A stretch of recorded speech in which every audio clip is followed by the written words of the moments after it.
தோழமைகள் அனைவருக்கும் என்னுடைய வணக்கத்தை தெரிவித்துக் கொள்கிறேன். நான் உங்கள் தோழி நாகச்சித்ரா. நாதாகாவினுடைய ஒருங்கிணைப்பாளர் சீமான் அவர்கள் பற்றிதான ஒரு வைரலான ஒரு விஷயம் போய்கிட்டு இருக்கு. அதை பத்தி தான் இன்னைக்கு நம்ம பார்க்க போறோம். சோ இந்த கேஸோட முக்கிய கான்செப்ட் என்ன அப்படின்னா, இவருடைய படத்துல நடிக்கக்கூடிய ஒரு நடிகைக்கு பாலியல் வன்கொடுமை செய்ததாதான் இந்த ஒரு கேஸ் 2011 ஃபைல் பண்ணப்பட்டுச்சு. ஆனா 2012 இந்த கேஸ் யார் ஒருத்தவங்க ஃபைல் பண்ணாங்களோ அவங்களே வாபஸ் வாங்கிட்டாங்க.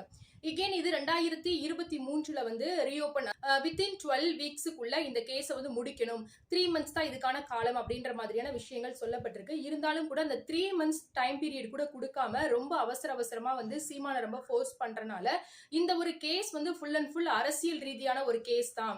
அதாவது அவர் மேல பிரஷர் கொடுக்கறதுக்காக தான் இந்த கேஸ் கொண்டு வரப்பட்டிருக்கு அப்படின்னு சொல்லிட்டு நிறைய விதமான முடிவுகள்ல சொல்லப்பட்டிருக்கு. சோ அப்படி பார்க்கும் பொழுது இவருக்கு அந்த ஒரு சம்மன் அவங்க அனுப்புறாங்க. அந்த சம்மனை இவர் ரிசீவ் பண்ணாம இருந்ததுதான் இந்த நிறைய பிரச்சனைகளுக்கு காரணமா இருந்திருக்கு.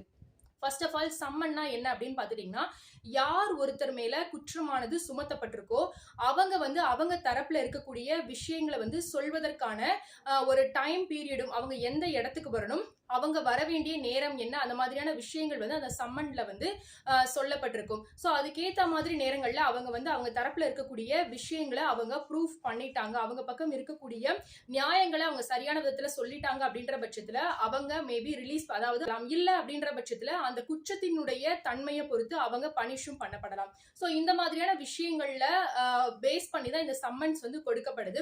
இந்த சம்மனை அவங்க என்னைக்கு ஆஜராகணுமோ அதுக்கு 15 நாட்களுக்கு முன்னதாகவே ஹெட் ஆஃப் த ஆபீஸ்க்கோ இல்ல டிபார்ட்மெண்ட்டுக்கோ அதை அவங்க சென்ட் பண்ணிடுவாங்க. சோ அந்த 15 டேஸ்க்கு முன்னாடி அப்படி அந்த ஒரு சம்மனை தான் சீமான் அவர்கள் ரிசீவ் பண்ணல. சோ அது அவங்க அவங்களுடைய வீட்டுல போய் அவங்க ஸ்டிக் பண்ணணும் அப்படின்னு போகும்பொழுதுதான் இந்த ஒரு தள்ளுமுள்ளு ஏற்பட்டு கடைசியா அவங்களுடைய வீட்டினுடைய அந்த செக்யூரிட்டி அரெஸ்ட் பண்றாங்க. சோ இந்த விஷயங்கள்லாம் ஒரு பக்கம் இருக்க, அவர் மீது சுமத்தப்பட்ட அந்த குற்றம் முழுக்க பொய்யானது அப்படின்ற மாதிரி அவர் சொல்றாரு. சோ அரசு தரப்புல, அதாவது கவர்மெண்ட் தரப்புல இருந்து போலீஸ் கேள்விகள் கேட்கப்படுது. அதுல ஒரு 53 கேள்விகளுக்கு பதில் சொல்றாரு. ரொம்பவே பரபரப்பா பேசப்பட்ட கேள்வி பதில் என்ன அப்படின்னு பாத்துட்டீங்கன்னா, இவர் அந்த பெண்மணி, அதாவது அந்த நடிகை பாலியல் வன்கொடுமை செய்தார் அப்படின்னா ஏன் அந்த ஒரு விஷயத்தை பத்தி ஃபர்ஸ்ட் கம்ப்ளைண்ட்ல சொல்லல.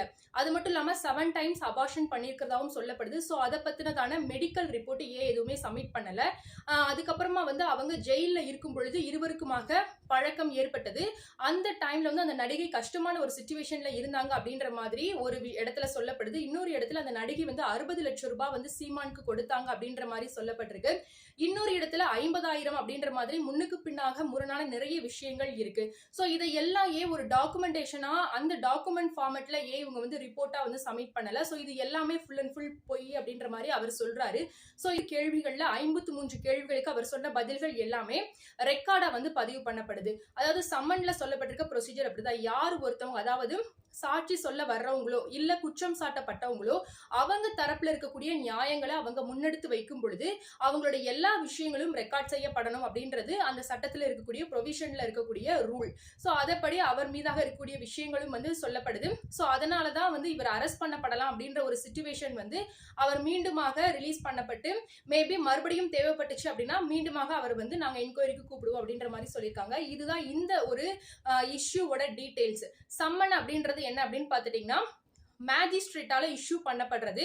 அந்த ஒரு கிரிமினலுக்கு மட்டும்தான் வருமா அப்படின்னு கேட்டீங்கன்னா, சிவில் ப்ரொசீடிங்ஸ்ல இதை ஃபாலோ பண்ணலாம் அப்படின்ற மாதிரியும் சொல்லப்பட்டிருக்கு. சோ இதுதான் இந்த ஒரு ஃபுல் டீடைல்ஸ். இது உங்களுக்கு யூஸ்ஃபுல்லா இருந்தது அப்படின்னா மறக்காம இந்த ஒரு வீடியோவை லைக் பண்ணுங்க, உங்க ஃப்ரெண்ட்ஸ் அண்ட் ஃபேமிலிஸ்க்கும் ஷேர் பண்ணுங்க. நாம வேற எந்த மாதிரியான இந்த மாதிரி லீகல் மேட்டர்ஸ் பத்தி பேசணும் அப்படின்றதையும் கமெண்ட்ல சொல்ல மறக்காதீங்க. தேங்க்யூ.